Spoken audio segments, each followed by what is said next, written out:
पायल और पलक नाम की दो अमीर गरीब सहेलियां थी। पायल बहुत अमीर घर से थी, वहीं पलक बहुत ही ज्यादा गरीब घर से थी। पायल उसका हमेशा ही फायदा उठाती थी, वह उससे अपने सारे कॉलेज के काम करवाती। वहां पर पलक बेचारी पढ़ भी नहीं पाती थी।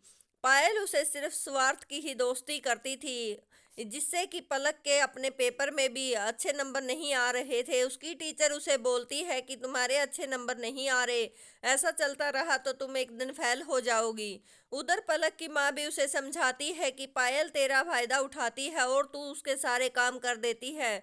वह बोलती है कि माँ क्या हुआ, दोस्त है मेरी, दोस्त के लिए इतना करना तो बनता ही है। उसके एग्जाम में बहुत कम नंबर आते हैं, वह पास तो हो जाती है। उधर एक कंपटीशन आ जाता है फैशन शो का, जिसमें पायल अपने पिता को बोलती है कि उसके लिए सोने का लहंगा बनवा दे, जिससे कि वह सबसे अलग दिखेगी और वही विजेता बनेगी।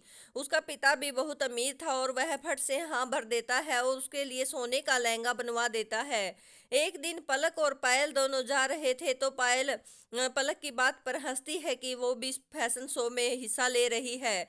वह बोलती है कि ऐसा क्या हुआ, मेरी माँ मेरे लिए ड्रेस बना रही है घर पे ही।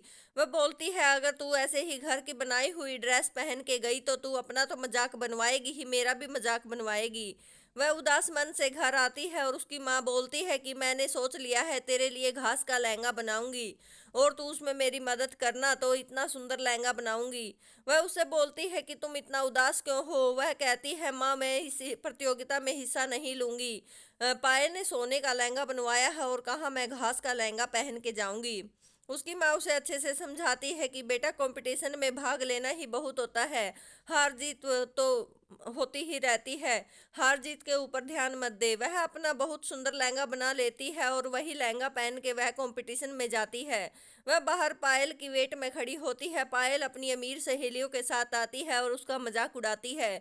बोलती है कि तूने ये क्या पहन रखा है, तू मेरे लहंगे से दूर हो जा, कहीं मेरे लहंगे को खराब ना कर दे। उसकी सारी दोस्त उसके साथ थी और वह सोच रही थी कि यही सोने का लहंगा पहन के आई है तो यही जीतेगी। सभी लड़कियां एक एक करके फैशन शो पे चलती हैं और पायल भी आती है और उसके बाद पलक भी आती है। सभी जज उसको देखकर बहुत खुश होते हैं क्योंकि उसकी क्रिएटिविटी को देखकर ही सब खुश थे। और प्रतियोगिता में पहला प्राइज भी पलक को ही मिल जाता है। उधर पायल बहुत गुस्सा होती है और एकदम से ही फैशन शो को छोड़कर चली जाती है। पलक को एहसास हो जाता है कि पायल उसकी खुशी में खुश नहीं है, इसीलिए वह उसे जाने देती है और वह बहुत आगे बढ़ जाती है, कुछ फैशन शो करती है। लेकिन इस बात का उसे हमेशा अफसोस रहता है कि उसने दोस्त पहचानने में कितनी बड़ी भूल कर दी।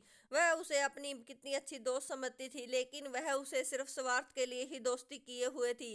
लेकिन अब वह बहुत आगे बढ़ गई है और बहुत सारे फैशन शो और मॉडलिंग के लिए उसको ऑफर आने लगे हैं।